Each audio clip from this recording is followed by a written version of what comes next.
Assalamu alaikum students. Welcome to lecture number 7 of database management course. In this lecture we are going to cover two topics. The first one is the multiple raw function and the second one is joins. In the last lecture we discussed about two types of functions, single raw function and multiple raw function. We discussed about the single raw function in detail. We discussed so many functions like substring, upper, lower, round off, truncate, trim, and so many others. And we discuss about the difference of what is the difference between the single raw function and the multiple raw functions. For single raw functions, हमें जितने भी हमारे पास records हैं उनके against हम जिन जिन records पे single raw function apply करते हैं this is applied on each record separately, but for the multiple raw function we get one single answer for multiple rows. For example, हमने डिस्कस किया था count का function कि अगर हमने काउंट करना है तो एज अ इनपुट वो तमाम एक सैलरी का पूरा कॉलम लेगा as a input and we will get a single row as an output. ठीक है जी. तो ये डिफरेंस हमने डिस्कस किया था about the single raw function and multiple raw function. In this lab और इन दिस पर्टिकुलर लैब इसी topic को हम थोड़ा सा और डिटेल में देख लेंगे. हमने ग्रुप बाय की क्लास को डिस्कस किया था लास्ट लैब के अंदर, तो उसको भी हम थोड़ा सा डिटेल उसकी एग्जांपल्स डिस्कस कर लेते हैं. ग्रुप फंक्शंस क्या होते हैं? ग्रुप फंक्शंस को हम एग्रीगेट फंक्शंस भी कहते हैं. ये दोनों चीज़ों के एक ही चीज़ के दो नाम हैं. अगेन इनकी डेफिनेशन क्या है? Aggregate functions are all about performing the calculation और multiple rows of a single column of a table and returning single value. ठीक है जी. Multiple rows as an input लेते हैं और ये हमें आउटपुट में कोई एक सिंगल वैल्यू रिटर्न कर रहे होते हैं. फॉर एग्जाम्पल हमारे पास ISO स्टैंडर्ड में 5 एग्रीगेट फंक्शंस हैं जो कि हैं count, sum, average, minimum and maximum. ठीक है जी. तो आपने देखा होगा कि मिनिमम और मैक्सिमम जब भी हम सेलेक्ट करते हैं टेबल से हमारे पास एक ही वैल्यू आएगी, या मिनिमम या मैक्सिमम, या एवरेज वैल्यू हमें चाहिए तो एवरेज वैल्यू आ जाएगी. अगर हमें सम ऑफ ऑल द वैल्यूज चाहिए तो हमें पर सम आ जाएगा. एंड अगर हमें काउंट करना है कि एक टेबल में कितने रिकॉर्ड्स हैं तो हम उनको भी काउंट कर सकते हैं. ठीक है जी. तो ये ऐसे फंक्शंस हैं जिनको हम कहते हैं एग्रीगेट फंक्शंस या ग्रुप फंक्शंस या मल्टीपल रॉ फंक्शंस ही कहते हैं इनको, जो कि हमें एक single value as a result return कर रहे होते हैं. ठीक है जी. अच्छा, इसकी एग्जांपल्स हम काफ़ी सारी ऑलरेडी कर चुके हैं. फॉर एग्जांपल हमने एग्जांपल इसकी की थी काउंट की. अगर मैं कहूँ select count static from employee, so I get the result 14, which means there are 14 records in the employee table. If I just change the table name to department,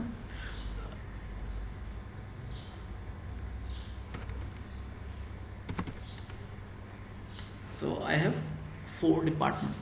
ठीक है जी. तो काउंट का फंक्शन हमने discuss कर लिया था और count की काफ़ी सारी क्यूरीज भी आप ऑलरेडी परफॉर्म कर चुके हैं. ठीक है जी. सम, एवरेज, मिनिमम, मैक्सिमम को भी आप यूज़ कर चुके हैं. तो इसको भी मुझे मेरा ख्याल है इतना ज़्यादा डिटेल में एक्सप्लेन करने की ज़रूरत नहीं है. We can just have a couple of examples. For example if we want to select maximum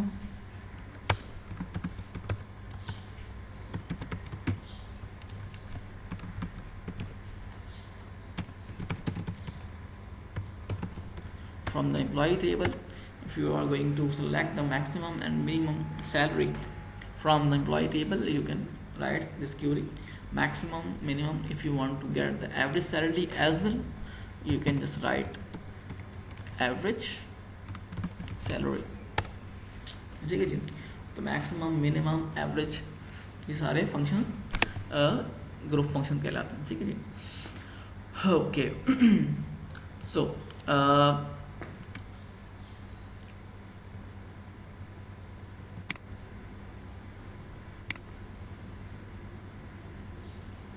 now coming to the group by clause, जो कि इम्पॉर्टेंट चीज़ थी जो आपसे डिस्कस करनी थी.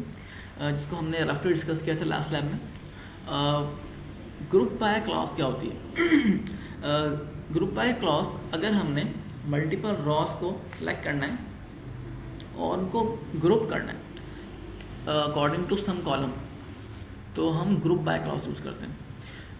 फॉर एग्जांपल, अगर मुझे डिपार्टमेंट वाइज अपने एम्प्लॉयज़ का काउंट चाहिए कि मेरे हर डिपार्टमेंट में कितने एम्प्लॉयज़ हैं, ठीक है, मुझे अपने हर डिपार्टमेंट में कितने एम्प्लॉयज़ हैं उनका काउंट चाहिए, मुझे ओवरऑल काउंट नहीं चाहिए, मुझे डिपार्टमेंट वाइज काउंट चाहिए, तो I will use the group by clause. I am grouping my results using the group by clause and I am grouping my results using the which column, using the department column, ठीक है जी। मैं department wise अपने जो records हैं उनको group कर रहा हूँ। यही चीज़ अगर हम फॉर एग्जांपल मुझे अपने हर डिपार्टमेंट की एवरेज सैलरी चाहिए फॉर एग्जांपल, ठीक है, तो अब मैं क्या कर रहा हूँ, I am grouping them department wise on the basis of salary, ठीक है जी। इसी तरह से मुझे अगर अपने डिपार्टमेंट के हर डिपार्टमेंट की टोटल सैलरी चाहिए, ठीक है जी, तो अगेन मैं इसके लिए भी ग्रुप बाय क्रॉस यूज़ करूँगा। मुझे हर डिपार्टमेंट की अलग अलग सैलरी टोटल करनी होगी और फिर उनको मैं डिपार्टमेंट वाइज डिस्प्ले करूँगा, ठीक है जी। तो इस तरह की जितने भी क्यूरीज होती हैं हमारी, वो हम ग्रुप बाय क्लॉज के ज़रिए जो है वो लिखते हैं। और इसका फ़ायदा क्या होता है, ये भी रिपोर्टिंग के अंदर बहुत ज़्यादा इट्स बेनिफिशियल इन रिपोर्टिंग। अगर हमें रिपोर्ट करना है, हमें डिपार्टमेंट वाइज अपनी सेल्स अगर निकालनी है, किसी को इन्वेंट्री सिस्टम है और उसको देखना है कि हर डिपार्टमेंट में कितनी सेल्स हुई हैं और कंपेयर करना है, तो उसको इस ग्रुप बाय क्लॉज की ज़रूरत पड़ेगी। अगर उसने for example date wise sales देखनी है तो उसको भी इसकी ज़रूरत पड़ेगी। अगर हम इसका सिंटेक्स देखें तो सिंटेक्स कुछ इस तरह से होता है इसका कि सेलेक्ट, ठीक है जी, सेलेक्ट के बाद आपने जो भी चीज़ें सेलेक्ट करनी, ठीक है, कॉलम्स, उसमें आपका एग्रीगेट फंक्शन आ जाता है यहाँ पे, ठीक है। एग्रीगेट फंक्शन के बगैर अगर आप ग्रुप बाय यूज़ करें तो उसका कोई फ़ायदा नहीं, ठीक है। तो ग्रुप बाय की ज़रूरत हमें उसी वक्त पड़ी होती है जब हम कोई एग्रीगेट फंक्शन यूज़ कर रहे होते हैं, जहाँ हम किसी एट्रीब्यूट की बेसिस पे अपने रिकॉर्ड्स को जो है वो किसी एग्रीगेट फंक्शन के को यूज़ करते हुए उनको अपने रिकॉर्ड्स को जो है वो डिस्प्ले करवा रहे होते हैं। Okay, so the syntax is select your column names and the aggregate functions. It could be the sum, the minimum, maximum, average, count, etc. From the table name, where if you want to add some condition, if you don't want to add any condition, you can just remove this. And then at the last of the query, you have to use the group by clause, and by after the group by keyword you have to use the attribute name, जिसकी basis पे आप अपने records को group करना चाह रहे हैं। आप डिपार्टमेंट वाइज ग्रुप करना चाह रहे हैं, आप डेट वाइज ग्रुप करना चाह रहे हैं, ठीक है जी, एंड सो ऑन। अगर हम इस एग्जांपल को देखें तो हम इस एग्जांपल में हमारे पास एक सेल्स का टेबल है, उस टेबल में कुछ डेट्स हैं, कुछ कस्टमर की नेम्स हैं, we have some products, we have the quantity of the product that was sold, we have the unit price of each particular product, and we have the total price.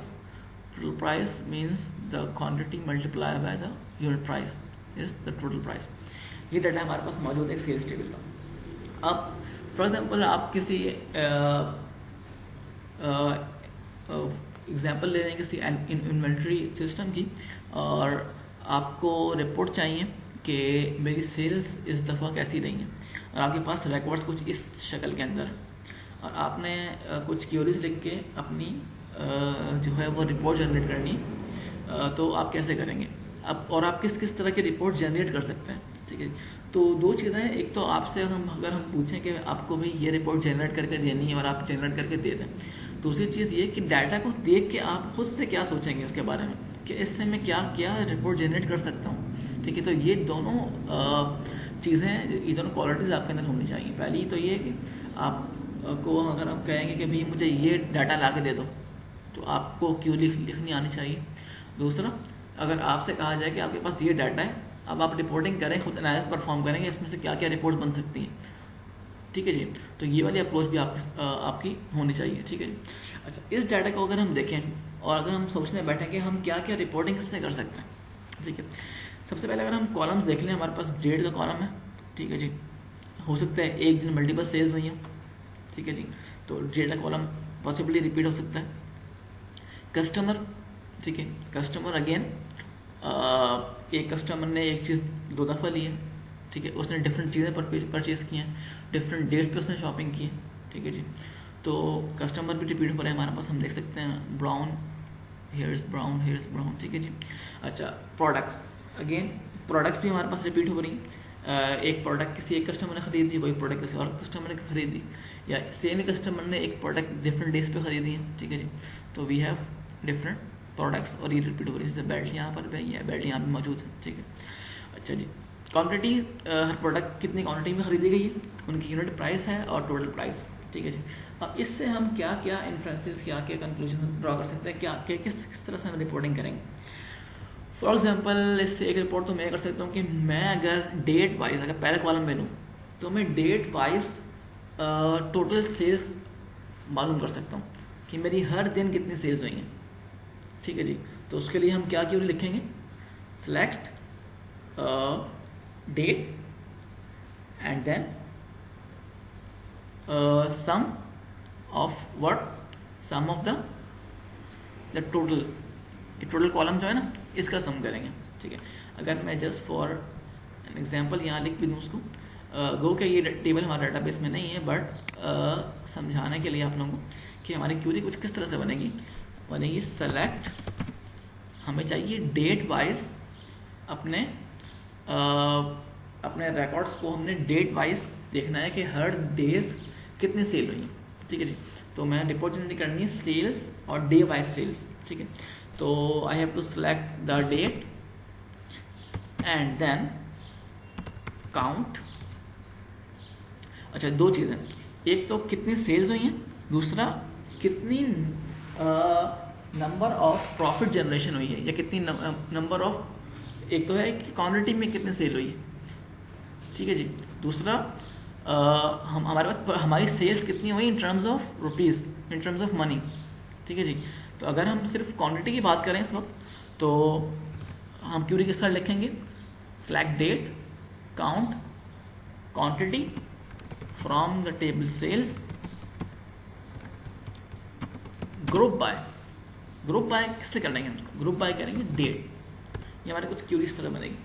और जब हमारे पास result आएगा, इसका result में क्या आएगा, result में date आएगी, फॉर एग्जाम्पल ये पर्टिकुलर डेट, इस डेट पे कितनी क्वांटिटी परचेज हुई टोटल, फॉर एग्जाम्पल इसी डेट पे अगर नीचे जाके कोई और क्वांटिटी है तो वो भी एडअप हो जाएगी, नीचे जाके इसी डेट पे अगर कोई और क्वांटिटी है वो भी एडअप हो जाएगी, एंड सो ऑन। तो एक पर्टिकुलर डेट पे टोटल कितने आइटम्स हमारे सोल्ड आउट हुए हैं उसकी इन्फॉर्मेशन हमें मिल जाएगी। अच्छा, अगर मैं देखना चाह रहा हूँ कि मेरी total sales in terms of dollars कितनी हुई हैं, ठीक है जी, तो मैं यहाँ पे काउंट को हटा के मैं काउंट करूँगा कि टोटल का कॉलम दिस वन, ठीक है जी। फॉर एग्जाम्पल इस पर्टिकुलर डेट पे जो मेरी सेल्स हुई हैं उनका ये क्वांटिटी थी और ये टोटल प्राइस, ठीक है जी, ठीक है। तो ये क्या है, $3.95।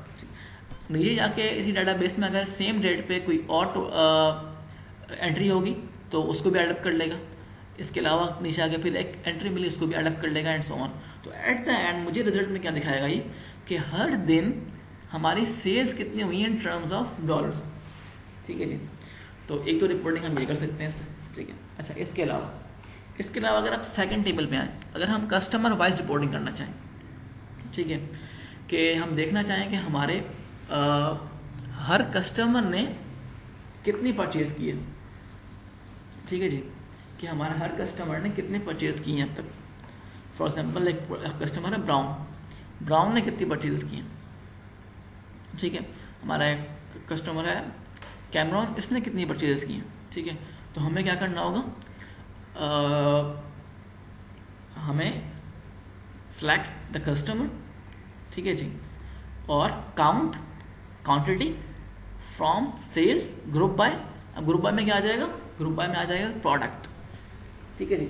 अब हम प्रोडक्ट वाइज डाटा को ग्रुप करने जा रहे हैं, ठीक है जी, सॉरी कस्टमर वाइज डाटा को ग्रुप करने जा रहे हैं, ठीक है जी।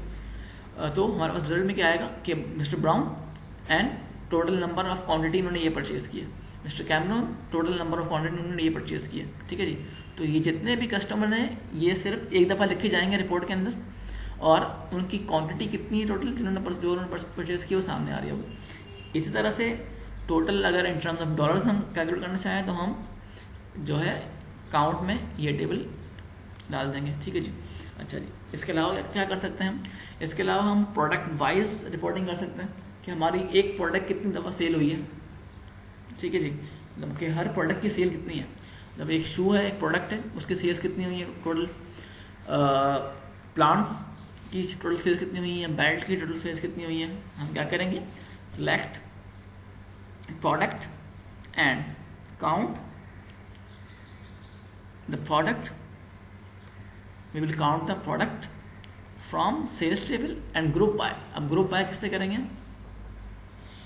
हमें ग्रुप बाय क्या करना है, ग्रुप बाय करेंगे हम अगेन किससे, जो चीज़ हम जिसकी बेसिस पे हम ग्रुपिंग कर रहे हैं, इस केस में प्रोडक्ट है, ठीक है जी। अच्छा, यहाँ पे काउंट में हम क्या चीज़ ऐड करेंगे, अगर क्वांटिटी हम देखना चाह रहे हैं कि एक प्रोडक्ट कितनी तादाद में सेल हुई है तो हम यहाँ पे क्वांटिटी ऐड कर देंगे। अगर हम देखना चाह रहे हैं कि total in terms of dollars कितना हमें प्रॉफिट हुआ है तो हम उसको इन टर्म्स ऑफ डॉलर्स या टोटल का जो एट्रीब्यूट है वो यहाँ पे यूज़ कर लेंगे, ठीक है जी। तो जिस पर्टिकुलर एट्रीब्यूट की बेसिस पे आपने ग्रुप करना होता है अपने डाटा को, उसको हम ग्रुप बाय क्लॉज के बाद लिख रहे होते हैं, ठीक है जी। और यहाँ पे लाजमी आपने एक एग्रीगेट फंक्शन जो है उसका इस्तेमाल करना होता है, ठीक है जी। अच्छा, नीचे कुछ क्यूरीज की एग्जांपल्स दी हैं मैंने, अगर आप इसी टेबल को ही देखें तो फॉर एग्जांपल ये हमारे पास है, select item sum total as total sales from sales group by product. क्या कर रहे हैं, आइटम की जगह अगर मैं इसको लिख दूं प्रोडक्ट, क्योंकि टेबल में इस कॉलम का नाम प्रोडक्ट, ठीक है जी। तो उसको मैं चेंज कर देता हूँ प्रोडक्ट, ठीक है जी। अच्छा जी, सेलेक्ट प्रोडक्ट, एक प्रोडक्ट और सम टोटल, कितनी डॉलर्स टोटल परचेज कितनी हुई है in dollars as total sales from this sales table group by product, ठीक है जी। ग्रुप बाय मैंने क्या कर दिया, इसको ग्रुप बाय प्रोडक्ट कर दिया। अब प्रोडक्ट वाइड इन्फॉर्मेशन आएगी मेरे पास, शो कितना सेल हुआ है, प्लांट्स की टोटल सेल्स कितनी हुई है, बेल्ट की टोटल सेल्स कितनी हुई है एंड सो ऑन। अच्छा, अब हम अगर यहाँ पे आ जाएं, सेम क्यूरी यहाँ तक सेम है, कुछ चेंज नहीं है। प्रोडक्ट है, प्रोडक्ट के बाद एक प्रोडक्ट की टोटल सेल्स कितनी हुई है, ग्रुप बाय कस्टमर, ठीक है जी। तो एक पर्टिकुलर कस्टमर ने, उसको अगर हम ग्रुप बाय कस्टमर कर दें कि हर कस्टमर ने उस प्रोडक्ट को की कितनी परचेज की है या टोटल सेल्स कितनी हुई है अकॉर्डिंग टू द कस्टमर या ग्रुप बाय द कस्टमर। अगर हम इसी को चेंज कर दें अपने क्लॉज को, ग्रुप बाय डेट कर दें, ठीक है, तो एक प्रोडक्ट हमारा हर दिन कितना सेल हुआ है उसकी इन्फॉर्मेशन हमारे पास आ जाएगी, ठीक है। तो ये you can play around with the queries and you can use group by clause, you will find different ways how to use this group by clause। अगर हम कुछ अपने एम्प्लॉय और डिपार्टमेंट टेबल वगैरह में कुछ हम देख सकें कि हम इसको किस तरह से यूज़ करेंगे, तो अगर हम पहले डिस्प्ले कर दें अपना table, what we have in the table, select static from employ, ठीक है जी। अच्छा, इस टेबल में हमारे पास अब इस टेबल अगर आप देखें और से और देखेंगे क्या क्या रिपोर्टिंग हम कर सकते हैं इसमें। एम्प्लॉय नंबर है, नेम है हमारे पास, we have job, we have boss, we have hire date, salary, commission, department, ठीक है जी।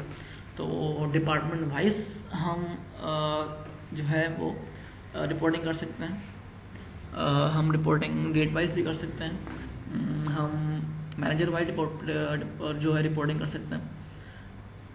जॉब वाइज रिपोर्टिंग कर सकते हैं। ठीक है, आप देखें जहाँ भी जो चीज़ रिपीट हो रही है किसी कॉलम में, तो हम उसकी बेसिस पे ग्रुपिंग कर सकते हैं। जैसे जॉब है, रिपीट हो रही है, इसकी बेसिस पे रिपोर्टिंग कर सकते हैं। बॉस रिपीट हो रहा होगा, हम इसकी बेसिस पे रिपोर्टिंग कर सकते हैं। हायर डेट में से अगर हम पर्टिकुलर एक ईयर निकाल लें तो वो रिपीट हो रहा है, उसकी बेस पे हम ग्रुपिंग कर सकते हैं। सैलरी में आई डोंट थिंक कि कुछ लोगों की सेम है, तो उस पर हम ग्रुपिंग नहीं कर सकते। अगर ऐसा है कि कुछ लोगों की सैलरी सेम है, पे स्केल सेम है, तो हम उसकी बेसिस पे ग्रुपिंग कर सकते हैं। जैसे यहाँ पे 300 है, 300 है, तो हाँ इसकी बेसिस पे हम सैलरी ग्रुपिंग कर सकते हैं कि सैलरी वाइज हमें इंफॉर्मेशन मिल जाए। कमीशन वाइज काफ़ी लोगों का नल है, तो इसकी बेसिस पे भी हम ग्रुपिंग कर सकते हैं। डिपार्टमेंट नंबर की रिपीटेशन हो रही है, तो उसकी बेसिस पे भी हम जो है वो कुछ ना कुछ जो है ग्रुपिंग कर सकते हैं। तो अगर इसमें हम देखना चाहें कि अगर मुझे फॉर एग्जांपल अगर मैं एवरेज सैलरी हर डिपार्टमेंट की मालूम करना चाहता हूँ, ठीक है जी, तो मैं कैसे करूँगा? For example select department number, average salary from employ.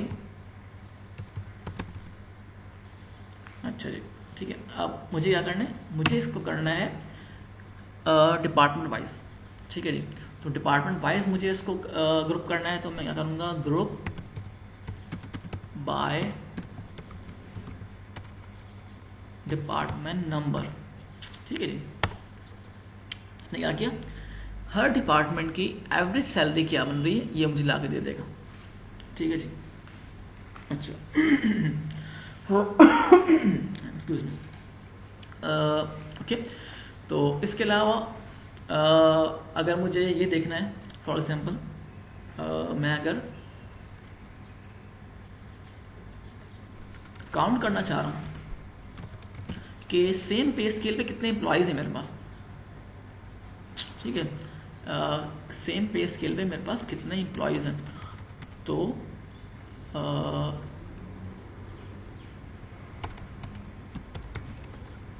I would like to have salary and salary here too। ठीक है जी, फ्रॉम एम्प्लॉय ग्रुप बाय। अब ग्रुप बाय क्या होगा? मुझे सैलरी वाइज रिपोर्ट चाहिए। ठीक है, ग्रुपिंग मैं सैलरी वाइज करना चाह रहा हूँ। मुझे देखना है कि सेम पे स्केल पे कितने एम्प्लॉयज़ हैं। ठीक है जी, तो 800 के पे स्केल पे एक ही एम्प्लॉय है, 950 के बेस पे एक एम्प्लॉय है, दो एम्प्लॉयज़ कहाँ हैं? 300 सो 3000। ठीक है, 3000 में जो पे स्केल है उस पर हमारे पास दो एम्प्लॉयज़ मौजूद हैं। ठीक है जी, तो ये काम भी आप कर सकते हैं। ठीक है, अच्छा अगर हम डिपार्टमेंट टेबल पे आ जाएं, अब select strike from department.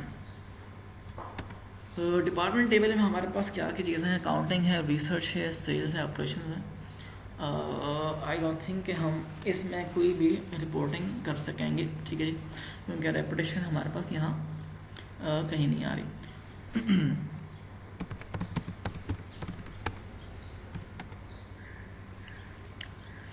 we have department, we have employee, we have project, project participation, salary grade, role।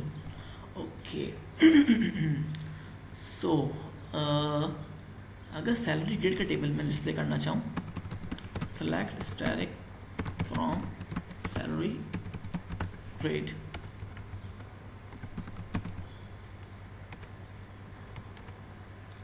we have lowest salary and highest salary with respect to the grades।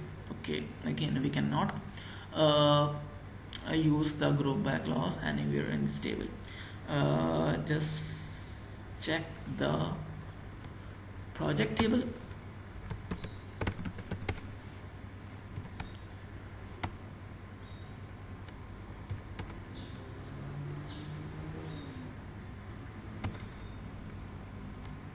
select static from project.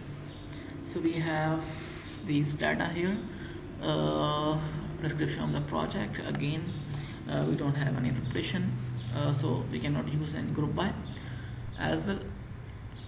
What else do we have left?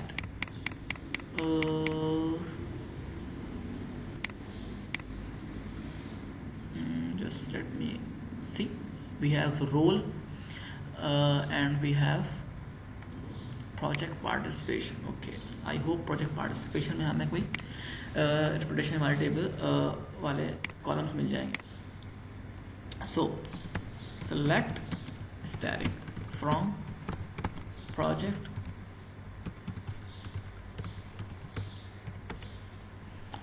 अच्छा जी, employ numbers आ रहे हैं हमारे पास, project number आ रहा है, start date है, and date है और role ID है. ठीक है जी. अच्छा, अब इसमें आप देखें कि प्रोजेक्ट नंबर रिपीट हो रहा है, प्रोजेक्ट नंबर रिपीट हो रहा है और रोल आईडी रिपीट हो रही है. ठीक है, तो हम इनकी बेसिस पे ग्रुपिंग कर सकते हैं.